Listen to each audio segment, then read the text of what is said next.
Okay, तो same paper है, Feb March का पेपर 1-2, क्वेश्चन नंबर 21 में जो सॉल्ट आपका ये बना रहे हैं दैट इज मैग्नीशियम सल्फेट। इस सॉल्ट की सॉल्युबिलिटी की अगर मैं बात करूं तो magnesium sulphate is soluble. Magnesium sulphate is soluble, तो ये आपका हो गया सॉल्यूबल सॉल्ट। सॉल्यूबल सॉल्ट की प्रिपरेशन के लिए इन्होंने जो मेथड यूज किया है वो मेथड है excess base method. Excess base method क्या होता है, जिसमें आप बेस एक्सेस में ले रहे होते हो। Magnesium carbonate is a base, all carbonates are bases, magnesium carbonate is a base, base को हमने एक्सेस में लिया है। एक्सेस में लेने का ये होता है कि जब आप आफ्टर द रिएक्शन आपका जो मैग्नीशियम कार्बोनेट बचेगा ना, आप उसे फिल्टर कर लोगे, क्योंकि बाद में बचेगा ना, ये तो सॉलिड है, ये तो सॉलिड है, ये तो बचेगा।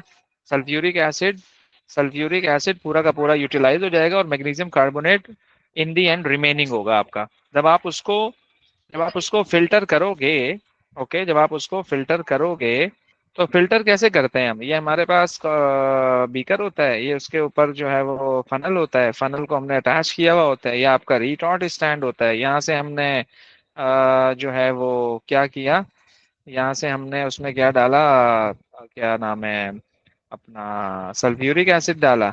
और ये आपके पास इसके अंदर जो है ना, मिक्स करके जब मैंने उसमें डाला मैग्नीशियम कार्बोनेट और सल्फ्यूरिक एसिड, तो जब आप इसमें डालोगे इस फिल्टर पेपर के नीचे से आपका निकल जाएगा सॉल्ट MgSO4।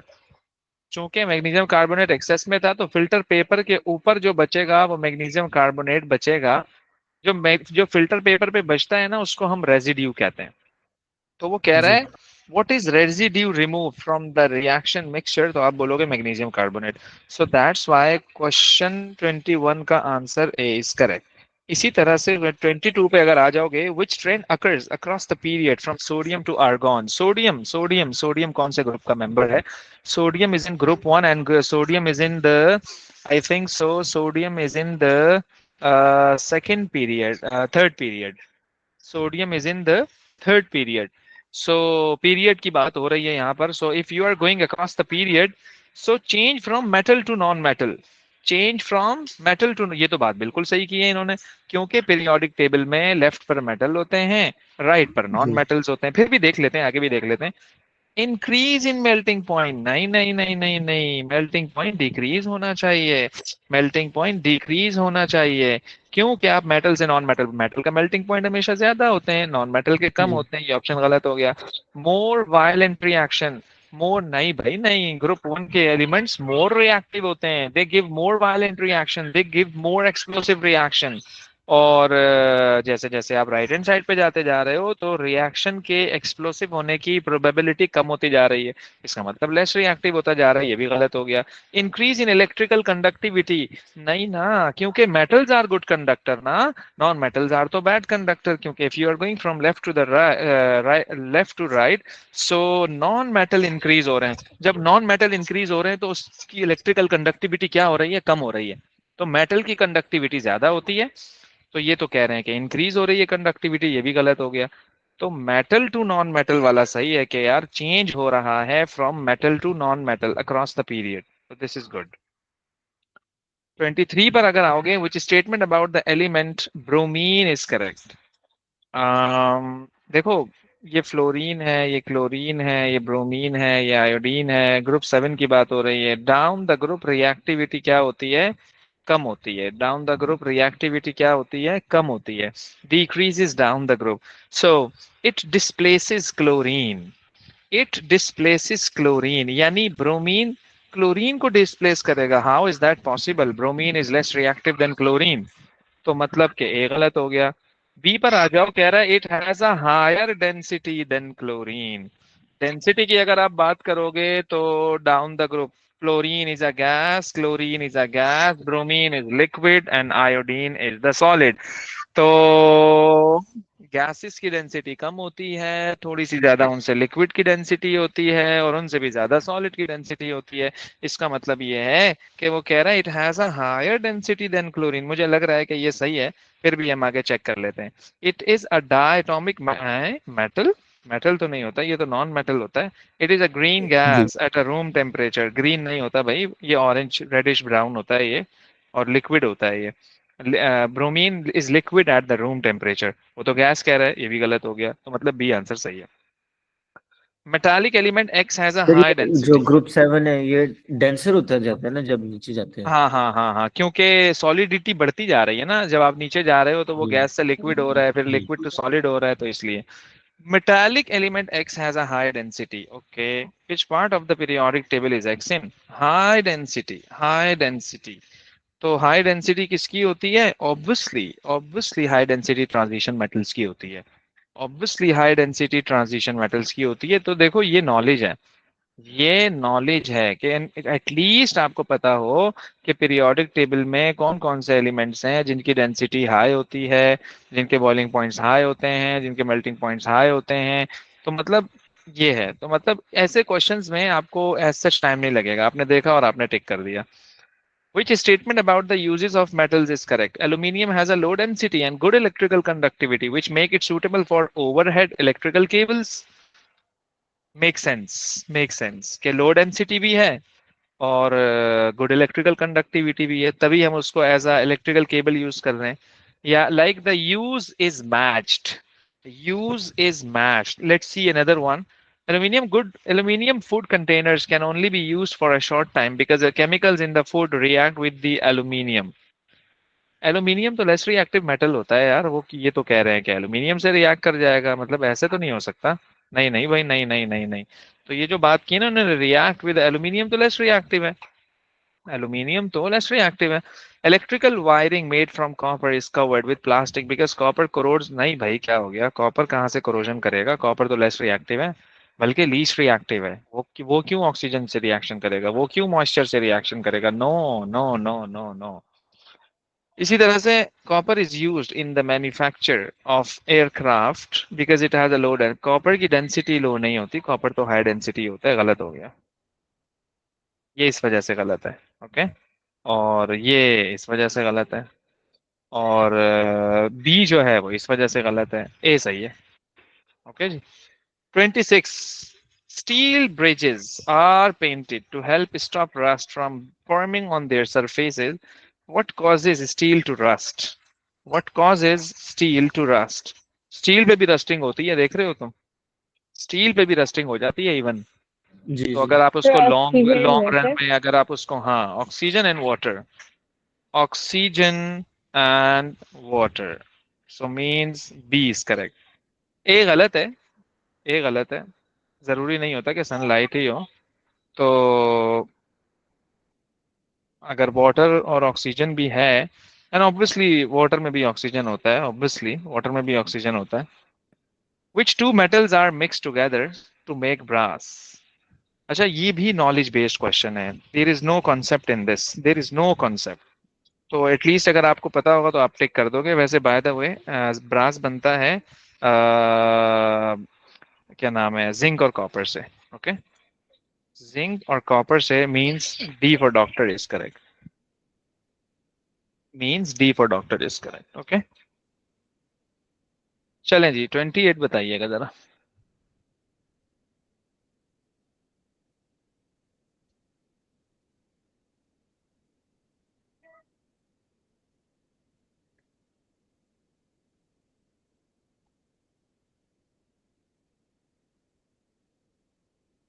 सोचो जरा, फिर मैं बताता हूँ आपको।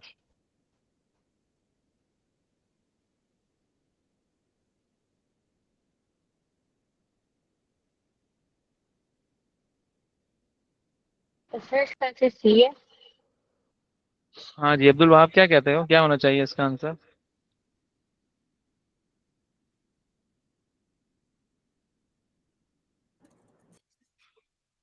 सर सी या डी। सी या D? Hmm. Metal M is between zinc and iron.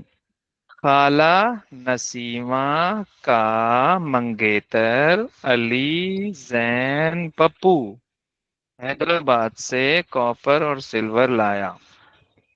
तो ये आपका आपका आपका आपका आपका जिंक से ऊपर है, it means. Okay okay okay okay. और in the reactivity, okay, which statements about the metal M are correct? So it reacts with cold water to produce hydrogen gas. Cold water से react करेगा, cold water से। तो cold water से react नहीं करेगा, cold water से वो react नहीं करेगा। ओके, कोल्ड वाटर से रिएक्ट नहीं करेगा क्योंकि लेस रिएक्टिव है।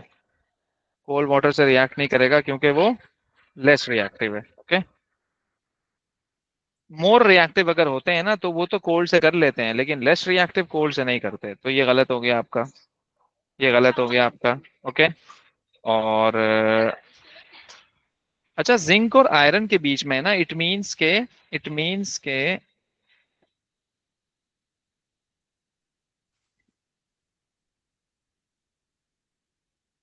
नीचे आयरन होता है।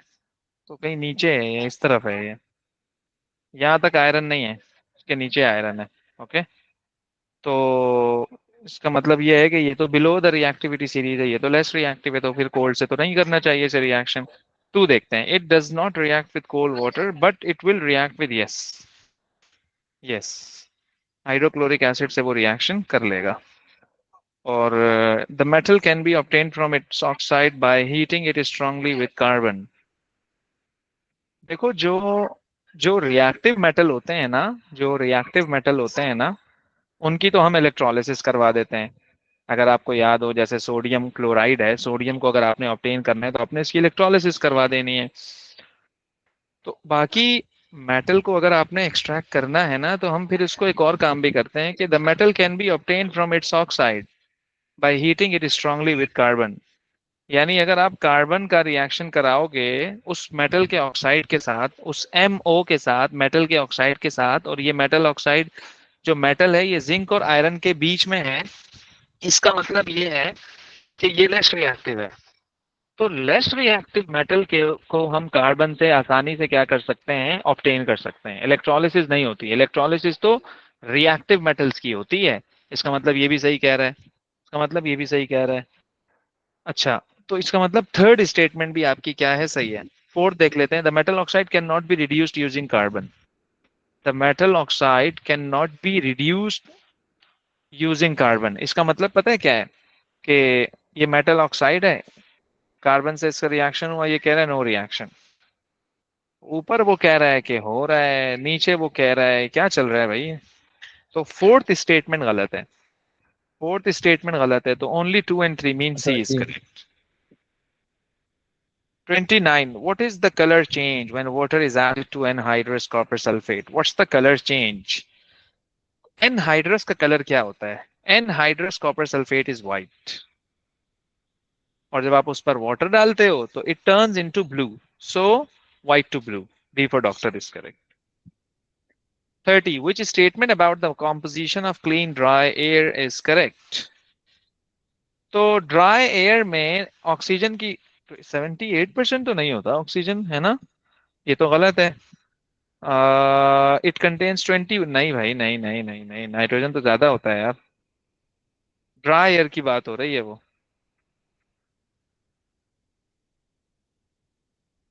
It contains less than 1% argon. हाँ ये सही है, नहीं, हाँ ये सही है। Okay, it contains 4% carbon dioxide, नहीं ये भी गलत है। अच्छा, ये ड्राई एयर की बात हो रही है। अब देखो, ये भी नॉलेज बेस्ड क्वेश्चन है, ये भी नॉलेज बेस्ड क्वेश्चन है। अब किसी को पता है, हाँ भाई इतने परसेंट ये होता है, इतने परसेंट ये होता है, इतने परसेंट, तो वो देखते ही टिक कर देगा, कुछ इस तरह का है। तो ड्राई एयर में लेस देन 1% आर्गोन होती है। Which raw identifies a source and an adverse effect of methane? देखो, सोर्स ऑफ मीथेन क्या है, कार इंजन में से तो मीथेन नहीं निकलता भाई। या तो सी सही है या तो डी, क्योंकि वेजिटेशन की जब डीकॉम्पोजिशन होती है ना, उससे मीथेन गैस निकलता है जो कि एक पॉल्यूटेंट है। अब ये क्या करता क्या है मीथेन, मीथेन आपका क्लाइमेट चेंज करता है। अब आप बोलोगे ये एसिड रेन के लिए आपको एसिड चाहिए, एसिड रेन के लिए आपको एसिड, यानी कि अगर आपके साइलेंसर से SO2 रिलीज हो रहा है तो SO2 विल प्रोड्यूस H2SO4, और H2SO4 तो एसिड है जिसकी वजह से एसिड रेन होगी। और अगर आपका कार्बन डाइऑक्साइड है या नाइट्रोजन डाइऑक्साइड है अगर आपका, तो नाइट्रोजन डाइऑक्साइड क्या बनाएगा, HNO3 बनाएगा। HNO3 भी एसिड है, ये भी आपका एसिड रेन कॉज करेगा। लेकिन मीथेन एज सच कोई एसिड नहीं बनाता। मीथेन एज सच कोई एसिड नहीं बनाता है। ओके, तो तभी क्या है कि मीथेन को आप ये नहीं लिख सकते हो कि ये एसिड रेन इसका कॉज है, नहीं, ये क्लाइमेट चेंज करता है। बेसिकली ये ग्लोबल वार्मिंग करता है। इनफैक्ट अगर आप पूछो इट कॉजेज ग्लोबल वार्मिंग, तो ग्लोबल वार्मिंग है इसका रिजल्ट। तो इन्होंने क्लाइमेट चेंज दिया हुआ है, तो एक ही बात है, कोई मसला नहीं है। So answer D is correct. 32 देखिएगा जरा, which statement about alkenes are correct? Propene is a saturated hydrocarbon. Saturated का मतलब होता है सिंगल कोवेलेंट बॉन्ड। ये तो सैचुरेटेड प्रोपीन को कह रहा है। प्रोपीन तो एल्कीन है, एल्कीन तो अनसैचुरेटेड होते हैं। तो ऑप्शन स्टेटमेंट एक गलत, वन गलत हो गई। Ethane is made by heating long chain alkanes to high temperature in the presence of a catalyst. In the presence of a catalyst, yes. कि किसकी बात कर रहे हैं पता है? ये क्रैकिंग की बात कर रहे हैं। और आपको पता है ना कि क्रैकिंग में एल्केन भी बनता है और एल्कीन भी बनता है। एक्जीन रिएक्ट्स विद एक्वियस ब्रोमीन, बिल्कुल करेगा रिएक्शन, बिल्कुल करेगा। लेकिन कह रहा है फ्रॉम कलरलेस टू ऑरेंज, नहीं भाई, orange to colourless, orange to colourless. तो ये इन्होंने गलत दिया हुआ है, ये गलत हो गया। 4 ethene propene and butene have the same general, बिल्कुल सही बात है, क्योंकि ये भी एल्कीन, एल्कीन एल्कीन, जब एल्कीन है तो जनरल फॉर्मूला भी सेम होगा। तो 2 and 4 means D for doctor is correct. 33 पे अगर आप आ जाओ, the table shows the formulae and names of the some organic compounds which raw give the correct name for the formula shown. So this is chloroethane. It's chloromethane, not ethane. It has only one carbon atom. So you're wrong. Etha means two. Okay, this is correct.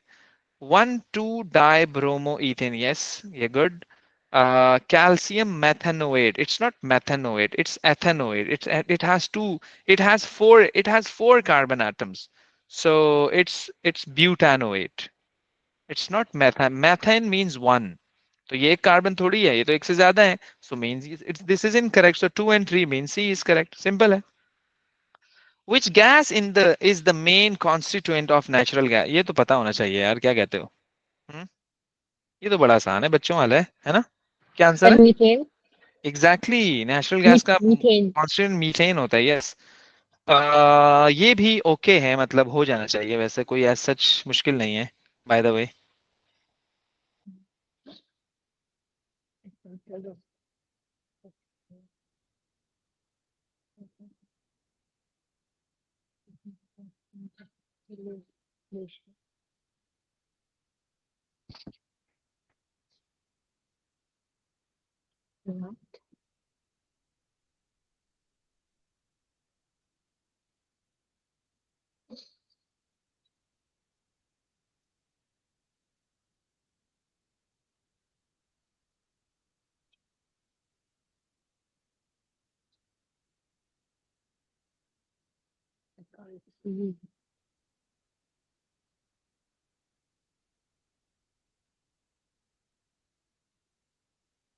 A sample of petroleum is separated into three fractions X, Y, and Z using fractional distillation. Some properties of X, Y, and Z are listed. X is more viscous than Z. Sir B.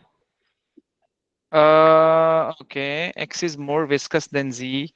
It means that X के पास ज़्यादा carbon है, more carbons हैं, जी। Y and and Y जी। has a higher. It means that Y के पास X से ज़्यादा carbon है. Okay, which fraction has the longest carbon chain? Which fraction has the longest carbon chain? Which fraction is the most volatile? अच्छा याद रखिएगा, most volatile कौन होता है? Most volatile वो होता है जिसमें less number of carbon atoms होते हैं. So it means that the longer chain one is the Y, because देखो X के पास Z से ज्यादा कार्बन है और Y के पास X से भी ज्यादा है, तो X Y तो ज्यादा हो गया, y तो ज्यादा हो गया, तो ज्यादा longest means y and y means a और b, और मोस्ट वोलेटाइल का मतलब ये होता है जिसमें लीस्ट कार्बन एटम हो, तो ऑफ कोर्स z में सबसे कम कार्बन एटम है, क्योंकि उसने ऊपर ही आपको बता दिया, उसने यही आपको बता दिया कि भाई x is more viscous than z, और फिर y is more than x, तो मतलब z सबसे कम हो गया ना। तो जो सबसे कम कार्बन होते हैं it would be most volatile, remember. So answer B is correct, simple है बिल्कुल। सर विस्कस का मतलब क्या होता है? विस्कस यूं समझ लो कि विस्कस का मतलब ये होता है कि it has a high density, जैसे honey is more viscous than than water, honey is more viscous than water, like the कोई भी चीज हो ना डेंस कितनी है वो, जी। गाढ़ापन जो होता है, that's 36. The two salt solutions P and Q are tested. Okay. Few drops of aqueous sodium hydroxide are added. सही है जी, ग्रीन पीपीटी मिला, ग्रीन पीपीटी मिली। अच्छा ये जो क्वेश्चन है ना ये वाला, ये आप पता है कब कर सकते हो, जब आपको सारे टेस्ट याद हो, जब आपको सारे टेस्ट याद हो। आई एम टॉकिंग अबाउट कौन से वाले टेस्ट,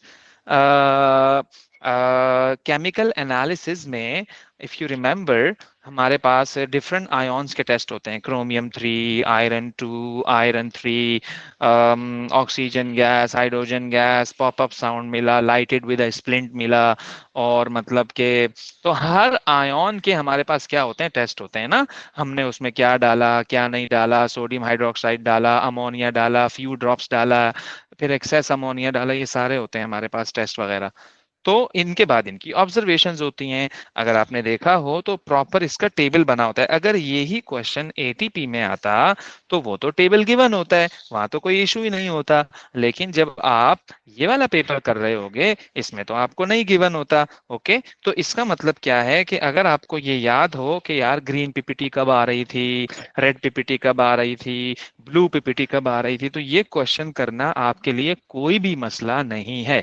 अब मैं आपको कहता हूं कि यार चलो मुझे याद है, अब मेरे साथ साथ आप चलते रहिएगा।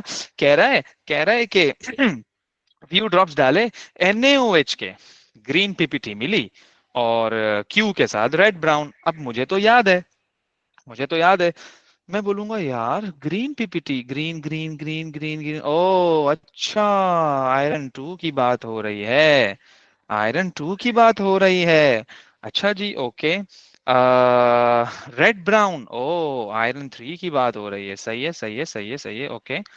A few drops of dilute nitric acid and a few drops of barium nitrate are added. No change seen. White PPT forms. White PPT form, इसका क्या मतलब है यार कि व्हाइट पीपीटी बन गई।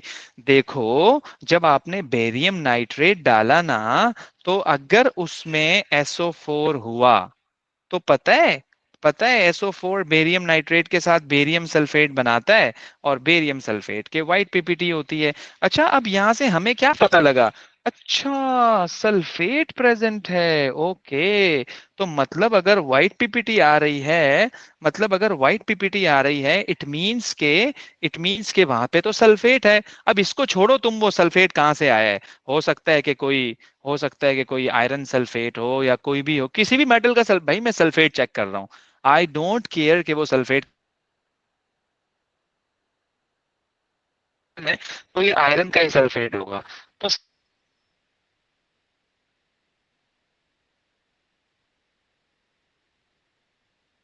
you can see the white precipitate, so it means that के sulphate is confirmed। अच्छा, तो फॉर्मूला पता लग गया मुझे, ये था आयरन 3 और ये है सल्फेट।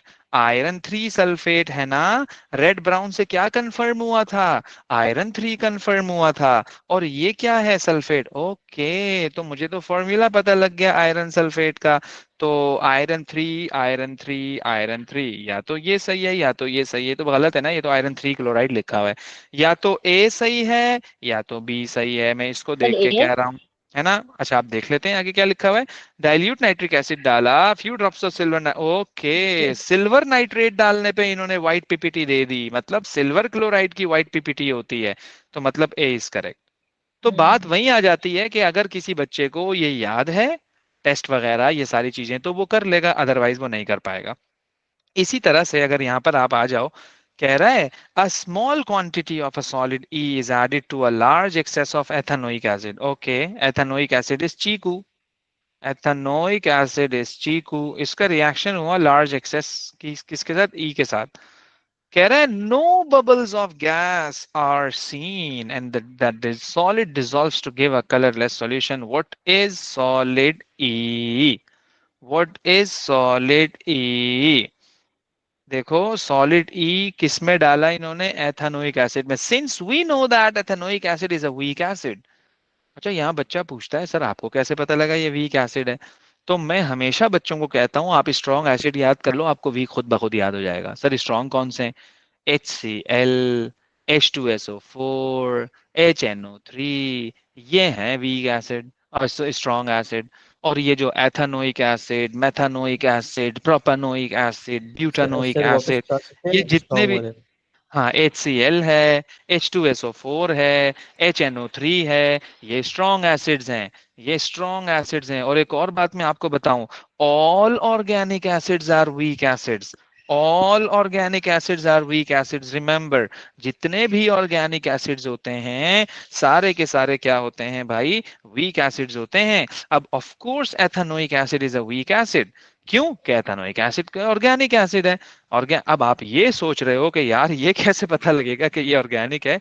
तो भाई आपको थोड़ा बहुत ऑर्गेनिक एटलीस्ट इतना तो पता हो कि यार ये ऑर्गेनिक है या नहीं है। Methane, ethane, propane, butane, pentane, hydrocarbon है ना, कार्बन और हाइड्रोजन कंटेनिंग है ना, तभी तो ये ऑर्गेनिक है। ओके, तो ये तो हमारा डिसाइड हो गया कि यार ये वीक एसिड है। वीक एसिड बड़े कमजोर से बेचारे, बहुत कम चीजों से ये रिएक्शन कर रहे होते हैं। वो कह रहा है जब हमने इसको उसमें डाला तो no bubbles of gas are seen. इसका क्या मतलब है? उसने रिएक्शन ही नहीं किया। उसने रिएक्शन ही, no bubbles of gas are seen and the solid dissolves to give a colour. लेकिन उसने ये जरूर कह दिया कि यार ये सॉलिड डिसॉल्व हो गया। उसने ये जरूर कह दिया कि वो सॉलिड क्या हो गया? डिसॉल्व हो गया। तो सही है, रिएक्शन कर लिया, लेकिन गैस कोई रिलीज नहीं हुई एज सच। बात समझ आ रही है आपको? तो यार वो क्या हो सकता है? अगर मैं आपको पुराने याद ले जाऊं, एसिड बेस की दुनिया में ले जाऊं आपको मैं, तो हमने ना आपको एक बात बताई थी कि जब एसिड रिएक्ट करेगा एल्कली के साथ तो क्या बनाएगा? Salt and water, salt and water. Okay, तो तो सॉल्ट और वाटर में कोई गैस नजर आ रही है आपको? नहीं नजर आ रही है ना। और एक और हमने रिएक्शन पढ़ा था, जब भी एसिड किसी मेटल के साथ रिएक्शन करेगा, सॉल्ट बनाएगा, हाइड्रोजन गैस बनाएगा, है ना। इसने तो नहीं बोला, ये तो कह रहा है नो गैस, ये तो कह रहा है no bubbles. No bubbles means no gas. अच्छा जी, ओके, चलो ये तो कंफर्म हो गया ना कि एथेनोइक एसिड किसी मेटल से रिएक्शन नहीं कर रहा। क्यों? पता है क्यों कह रहा हूँ? क्योंकि सी ऑप्शन में मैग्नीशियम लिखा हुआ है। मैग्नीशियम तो 100% गलत हो गया ना यार। अच्छा, अब मैं ए से चेक करता हूँ। A, calcium hydroxide. Calcium hydroxide is a pure base, so it when it would react with ethanoic acid it would produce salt and water. अच्छा, अब आप कोई बच्चा मुझे बोलता है सर बी भी तो सही है। बी, यार बी का मसला पता है क्या है? B is a copper oxide, copper 2 oxide. अब मैं आपसे पूछूं कॉपर कहाँ होता है पीरियोडिक टेबल में? आप बोलोगे सर कॉपर तो ट्रांजिशन मेटल है। तो मेरे भाई ट्रांजिशन मेटल इतना स्ट्रॉन्ग बेस थोड़ी होता है जितना ग्रुप 1 और 2 के होते हैं। बेचारा एथेनोइक एसिड वैसे ही बूढ़ा है, वैसे ही वो अनरिएक्टिव है। तो क्या अनरिएक्टिव इतना पावरफुल थोड़ी होता है कि वो कॉपर ऑक्साइड से रिएक्शन करवा देगा? नहीं भाई नहीं, कभी भी नहीं हो सकता ऐसा। हालांकि ये बेस है, हालांकि ये बेस है, एसिड बेस रिएक्शन होना चाहिए, लेकिन कॉपर ऑक्साइड की वजह से ये रिएक्शन नहीं हो रहा। बी गलत हो गया। अच्छा, सी पे अगर आप आ जाओ, सी तो वैसे ही मैंने गलत कह दिया था। डी पे अगर आप आ जाओ, सोडियम कार्बोनेट। ये है ना पॉइंट वाली बात। Sodium carbonate is a base, मैं मानता हूं इस बात को, it would react with ethanoic acid, मैं ये भी मानता हूं इस बात को। लेकिन मसला पता है क्या है? कि भाई कार्बन डाइऑक्साइड गैस बनेगी, क्योंकि Pressure is like कार्बोनेट है। bubbles will you form. हाँ ना, तो बबल्स बनेंगे ना। वो तो क्वेश्चन में कह रहा है नो बबल्स। तो तभी इसमें तो ए आंसर। तभी तो हाँ ना, तभी तो ए आंसर है इसका, वरना तो मैं कह देता यार कि डी आंसर है ना। तो देखो छोटी छोटी चीजें जी। आपने कंसीडर करनी है इसमें। इसी तरह से कह रहा है ethanol, all means alcohol, methanol, ethanol, propanol, Panadol, butanol, pentanol, hexanol, ये सारे क्या है? ऑल आ रहे हैं ना, अल्कोहल हैं सारे। Which raw materials are used by the two processes to make ethanol? Ethanol बनाना है मुझे, एथेनॉल बनाना है। तो अगर आपको याद हो, जब हम एथेनॉल बनाते थे, हमने आपको एक रिएक्शन बताया था, वो क्या नाम है उसका, जिसमें हमने ग्लूकोज से रिएक्शन करवाया था, फर्मेंटेशन। जी। हमने क्या बताया था? फर्मेंटेशन। तो Fermentation. फर्मेंटेशन क्या होता है? ग्लूकोज कन्वर्ट हो जाता है अल्कोहल में इन the presence of yeast, in the presence of yeast. तो इसका मतलब ग्लूकोज से भी अल्कोहल बनता है। और और Ethene भी। इथेन तो एल्केन है ना यार, इथेन तो एल्केन है, कभी भी Ethene. नहीं बनाएगा यार ये तो। हाँ इथीन है, इथीन। अब तुम सोचो यार, इथीन तो ये होता है, इससे कैसे अल्कोहल बन गया? इससे कैसे अल्कोहल बन गया? इससे ऐसे बन गया कि ये रिएक्ट करेगा वाटर के साथ। किसके साथ? वाटर के साथ। वाटर। तो यहाँ H लगेगा, यहाँ OH लगेगा। अच्छा, अब अगर ये रिएक्शन किसी बच्चे को नहीं पता तो वो तो कह देगा इससे भी नहीं बनता। उसको जब पता ही नहीं है रिएक्शन क्या होता है तो फिर वो कैसे इसकी प्रिपरेशन करेगा? तो भाई ये छोटी छोटी चीजें हैं, ये लाजमी पता होनी चाहिए, याद रखिएगा। अच्छा जी, स्टीम स्टीम स्टीम स्टीम का मतलब होता है वाटर। स्टीम का मतलब होता है, स्टीम का मतलब होता है वाटर। ओके, तो क्या स्टीम से भी बनता है? क्या स्टीम से भी बनता है ये? तो आप बोलोगे कि स्टीम इज वाटर ना, तो मैं वाटर का किसके साथ रिएक्शन कराऊं? मैं वाटर का किसके साथ रिएक्शन करवाऊं कि वो बन जाए? बात समझ रहे हो आप? तो स्टीम का हम रिएक्शन करवा दें अगर इथीन के साथ तो बनेगा, नहीं बनेगा? तो इसका मतलब ये भी इन्वॉल्व्ड है, ये भी है और ये भी है, लेकिन इसका आंसर बी इम्पॉसिबल है। है कि। हाँ ना, हाँ ना, आंसर बी। बी है ना भाई, आंसर बी है ना यार। 39, 39, ये तो फिर मैं वही बात बोलूंगा आपको, फिर मैं वही बात बोलूंगा, बी। फिर मैं वही बात बोलूंगा के knowledge based question, knowledge based question test करना है क्लोरीन को, टेस्ट करना है क्लोरीन को। तो हम क्लोरीन को पता है कैसे टेस्ट करते हैं? हम क्लोरीन को टेस्ट करते हैं लिटमस पेपर के साथ, लिटमस पेपर के साथ। अभी किसी को पता ही नहीं है लिटमस पेपर, तो भाई अगर कोई बच्चा ये क्वेश्चन गलत करता है ना, मैं उसको ये नहीं कह सकता कि यार इस बच्चे का कॉन्सेप्ट ही नहीं है, मैं क्यों बोलूं? ये तो नॉलेज बेस्ड क्वेश्चन है ना? हाँ, अगर कॉन्सेप्चुअल मिस्टेक कर रहा है तो मैं बोलूंगा या उसको पता ही नहीं है एल्कीन में डबल बॉन्ड होता है, उसको पता ही नहीं है अल्कोहल में तो हम इसी टेक्निकल बातें नहीं है, बस सिंपल सी बात है। अगर मैं आपको पूछूं यार क्लोरीन का यूज बताओ, it is used in swimming pools, यार आयोडीन का बताइएगा जरा, iodine is used as a disinfectant. तो ये तो नॉलेज बेस्ड है ना, याद करोगे तो याद हो जाएगा, नहीं याद करोगे तो नहीं याद होगा। तो इसका मतलब क्लोरीन क्या है? क्लोरीन को टेस्ट करते हैं लिटमस पेपर से, तो B answer correct. Last question है, which statement about the paper chromatography is correct? It can show if a substance is pure. वैसे बाय द वे प्योरिटी बताता है ये, प्योरिटी बताता है ये, लेकिन फिर भी हम आके देख लेते हैं। It can separate a mixture, नहीं भाई सेपरेशन नहीं करता है यार ये। इनसॉल्युबल सब्सटेंस की सेपरेशन नहीं करता, सर ये ए। तो सॉल्युबल की करता है। सर मुझे आ। बता सकते हो, हाँ मुझे बता सकते हो कि ये जो इन्होंने लिखा हुआ है ये किस टेक्निक की तरफ इशारा कर रहा है? इनसॉल्युबल चीजों को सेपरेट करते हैं हम, फिल्ट्रेशन की बात कर रहा सर है, फिल्ट्रेशन। फिल्ट्रेशन, हाँ ना। ऊपर तो फिल्ट्रेशन। क्रोमेटोग्राफी कह रहा है वो, ऊपर तो क्रोमेटोग्राफी कह रहा है वो, चलो सी देख लेते हैं हम। It can separate a compound into its, नहीं ना भाई। It provides a way of combining substances to make a new coloured compound. भाई कुछ फॉर्म नहीं करता है यार ये क्रोमेटोग्राफी, नहीं लंबी कर रहे हैं। ये chromatography is a separation of soluble substances and it also measures the purity of an element of a compound। ये पता नहीं क्या कह रहा है, कंबाइन करता है और ये करता है, नहीं भाई इसका आंसर ए है, इसका आंसर है। तो 20 क्वेश्चंस हमने आपको पहले करवा दिए थे, 20 क्वेश्चंस हमने आपको आज करवा दिए हैं। तो आप इसको देख लीजिएगा, ओके जी।